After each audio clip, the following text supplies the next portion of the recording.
Hello and welcome. This is the Zen community of Oregon, making the teachings of the Buddha Dharma accessible to support your practice. New episodes air every week.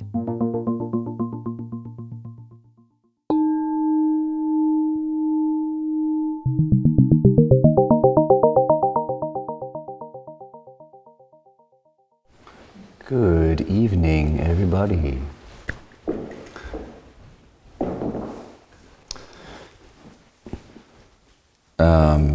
Tonight I'm going to continue commenting on the Inscribing Trust in the Heart poem, sometimes translated as Affirming Faith in Mind. It's the text that the teachers chose for the autumn Ongo. And you could study it along with the Sangha. You could recite it in the morning before you sit. In a way, it is that kind of a teaching. It's not really giving you too much to contemplate with your cognitive faculty. It's more to inscribe trust in the heart, like the title says. But there are also some good commentaries about it, if that sort of thing helps you really weave the Dharmic way of thinking into your life. This talk arose from my experience this morning. I was having a deep autumn-infused sit. In fact, I was just going to write a talk about meditating with the rain, but I didn't have anything to say. It's like enough said. The rain. And so I had this deep autumn sit in my little practice room, and then I had breakfast and read the news, and then I went back to write some thoughts for this talk. And maybe your life is just like that kind of rhythm, but it was interesting for me to come to a core text like this, and this is not a new insight for me, but just really struck about how different these teachings are, especially the core lineage teachings and the common ways of seeing things, right? The mind state that we swim in, being people in society, and what is being said in these teachings and in the lineage, in a way, the cultural home base, with a few exceptions, seems very far off from the message of this lineage we're participating in. In a way, right? You also could probably find all of it if you looked in the right places or had the mind to see it. But this, where I'm picking up in this chant, the poem says, "The way, the Tao, is perfect like vast space, where there is no lack and no excess."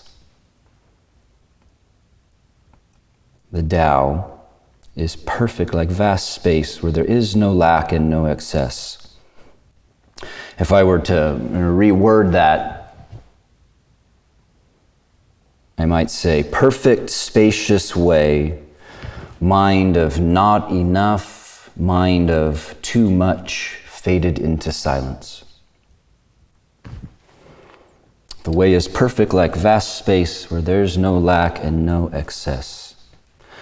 So this is a realization that arises out of decisive Zazen, decisive meditation practice.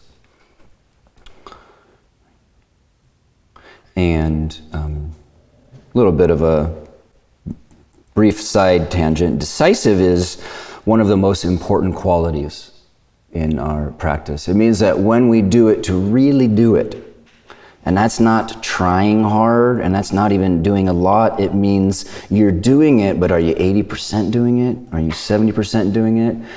It's the 100%, or if that's even possible, it's the 99% doing it that the deeper realizations come. And this is one of them, the perfect, spacious way. Mind of not enough, mind of too much, faded into silence. Again, probably be better just to listen to the rain, but I'm going to talk some more. This word perfection.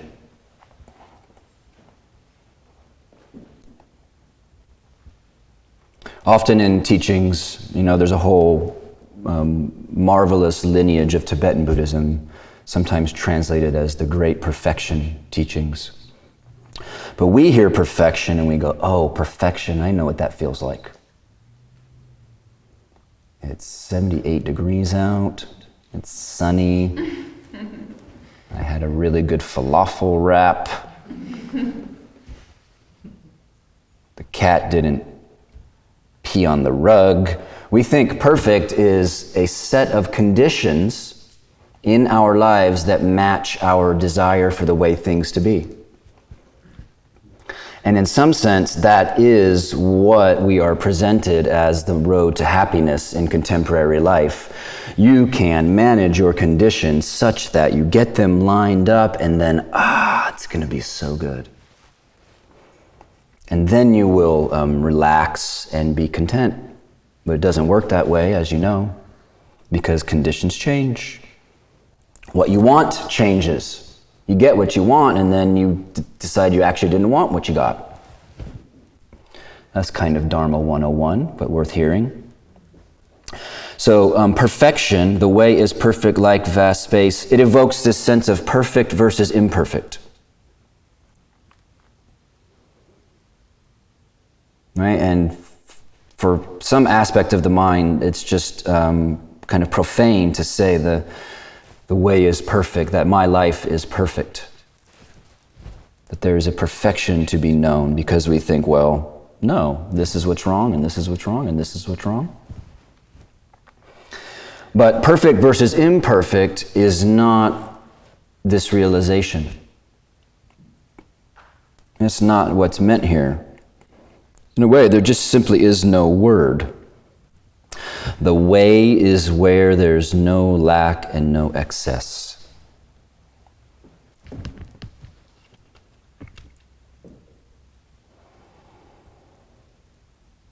It's perfect that there is the personal and collective heart-mind that cannot help but look out at this world and see many problems, see deep brokenness, terrible wrong things. It's perfect that there's a sense of could be betterness all the time that haunts us, or haunts many people. Right? Who could argue against that given what we know of the world? If someone said, I read about such and such today, it's terrible, I don't think you would say, oh darling, but the world is perfect. Can't you see? You just need to meditate. You just need to read the right books. But again, this is not perfect versus imperfect. That is the reflexive mode of consciousness, ours, is to pit this versus that. They are like that, but I'm like this. They are like this, but I'm like that. This versus that, this versus that. It's reflexive. You could say instinctive.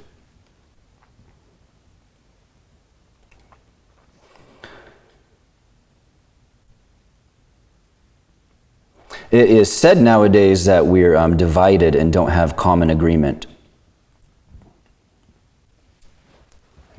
Everybody lives in their own little pockets of reality. When I first heard that, it kind of made sense. In the last few years, I've lived in 4 different places, and I have not been able to connect with any of my neighbors. Despite really trying, everybody is just like, I'm in my bubble and I don't know what bubble you exist in. Or maybe we're just not that interesting or kind of creepy. I don't know. We talk to our cats a lot with the windows open, so. But we get siloed in our own algorithms. We shout virtuously at our own friends in social media.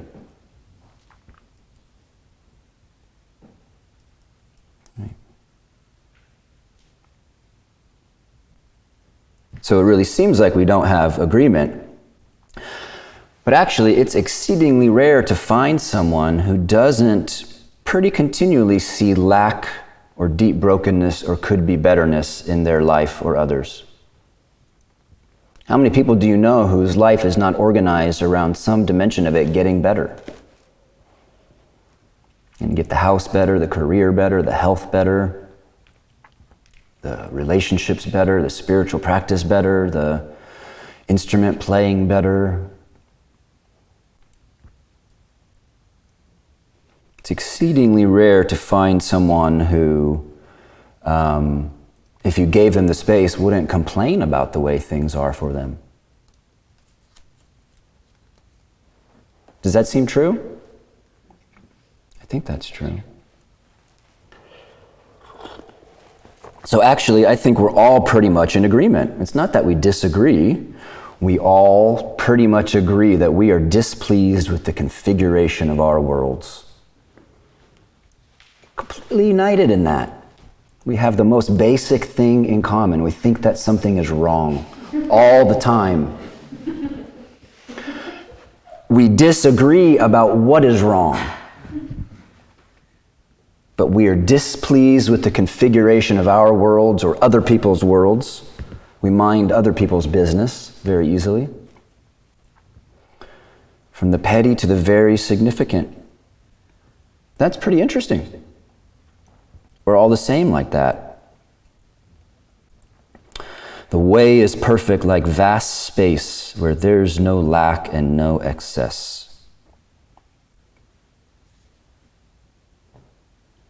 You contrast that with the continual sense that things are broken or lacking or imperfect. Right? That could be a world situation, that could be a home situation, that could be a feeling in you, that could be a relationship state. Continual sense. The teachings, the value of them is to point out that this is weird. Or to point out that you could experience this as kind of weird. Right? Most of us, I would assume, in this room have meals every day. We have good things in our lives. We have reasonable stability compared to most of human history. We're safer than people have ever been, healthier than people have ever been. And there's rarely a moment when we don't go, what do I need? How can I fix that thing? Or that person? Or that country?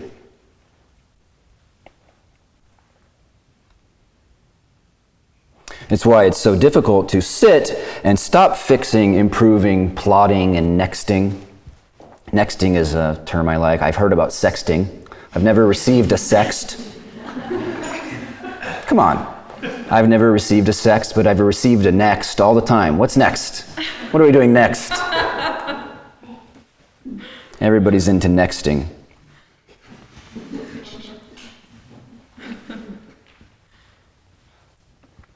And then we try to practice these teachings, and we've been doing this fixing, improving, plotting, nexting as our basic way of being. And then the way is perfect, like vast space. My meditation is related to this somehow. A continual sense that things are not perfect. And yet even this cannot shut out the way. Right? Beauty interrupts this. Sometimes I think that the purpose of beauty is some deep divine principle in life that is just to interrupt human beings' fixation on imperfection. Why should the leaves become so beautiful? Somebody could tell me some chemical thing about why, but they could be turning like putrid green, or they could be ugly. Beauty interrupts this. Kindness interrupts this. Connection, even perfection, even in this trance of nexting, trance of things aren't quite right, inner, outer, that gets interrupted. We can't perfectly sustain that. So in a way, beauty, connection, perfection, these are words for the ways that we are touched, that we deviate from the track of lack and excess.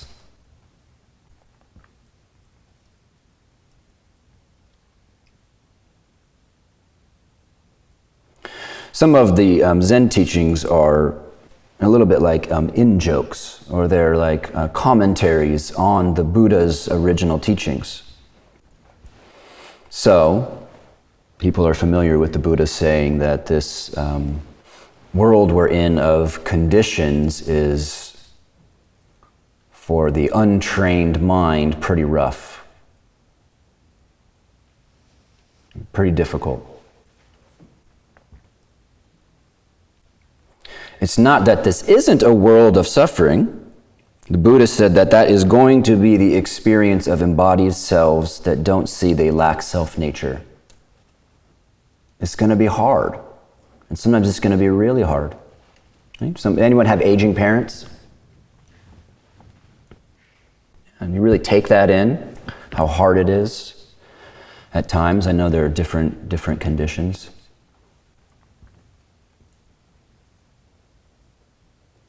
It's not that this isn't a world of suffering, as Buddha points out. It's that one finds it difficult to completely sustain the view and experience that it is.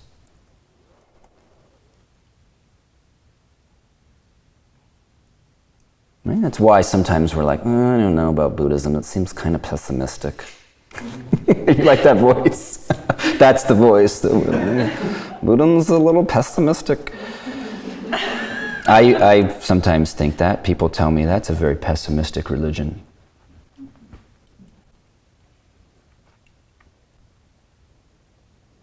But you can't completely sustain the view and even experience of your own life that it's entirely suffering unless you work really hard.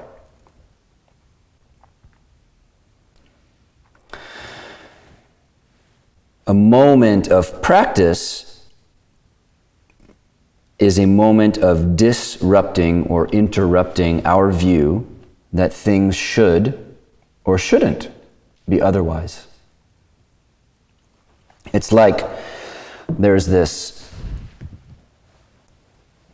thing that's going, and all of a sudden we interrupt it.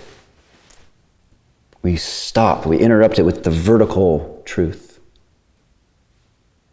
Because this is all pasting and nexting. And whenever we look from our vantage point, the mind is going to find something wrong or something that could be better. But then we intersect it. What is here now if you let go of right, wrong, should, and shouldn't be?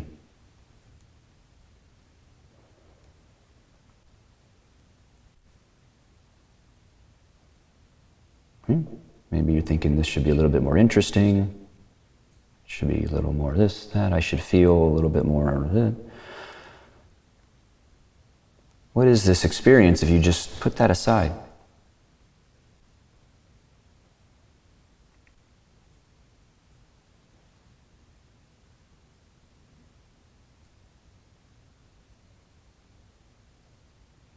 Can you bear the experience of no evaluation, no categorization? Or is there something raw about that, something confronting about that? What is here when there is no view that this right now is right or wrong? The boring binary game.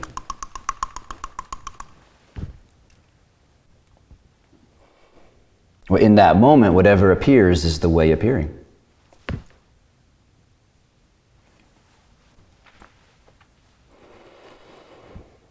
The way that is perfect like vast space doesn't need our confirmation or even our realization of it to be so.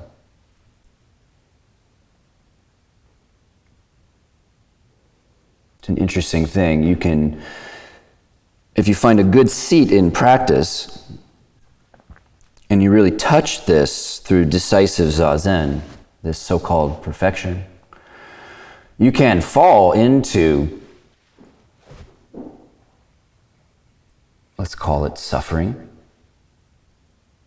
And yet you can come right back to this truth and slide right into it as if nothing ever happened.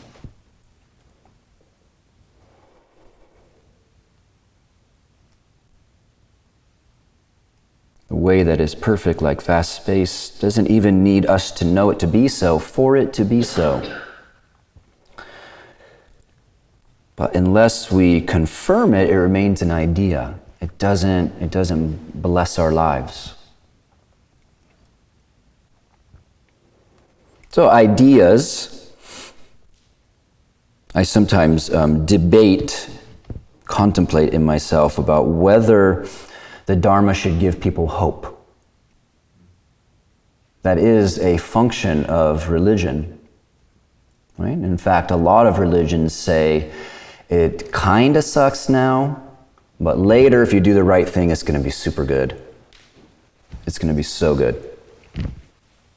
And so they give you hope.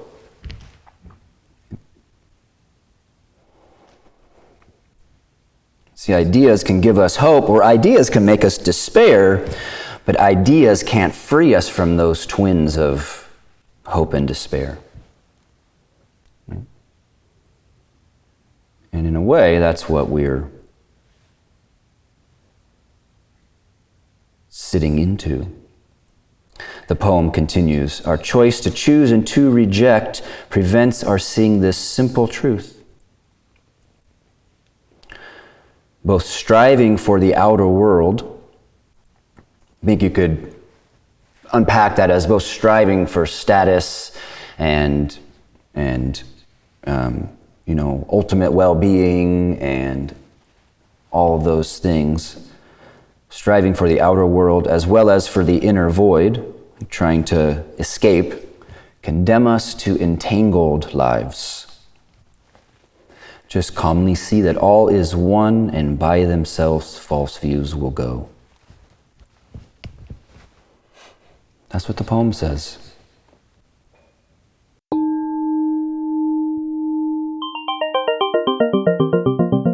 Thank you for listening to the Zen Community of Oregon podcast, and thank you for your practice. New episodes air every week. Please consider making a donation at zendust.org. Your support supports us.